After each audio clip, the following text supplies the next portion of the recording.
Hello mga co-gardeners. Ito yung ginamit kong swamp fertilizer. Yung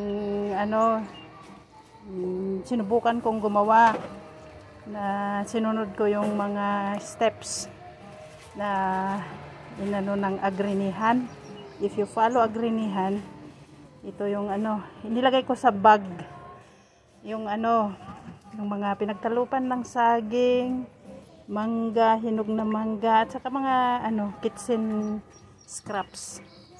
Saka yung kinuha ko yung mga old na mga dahon ng yung sa baba, dahon ng mga kamatis, at dinamp ko rin dito.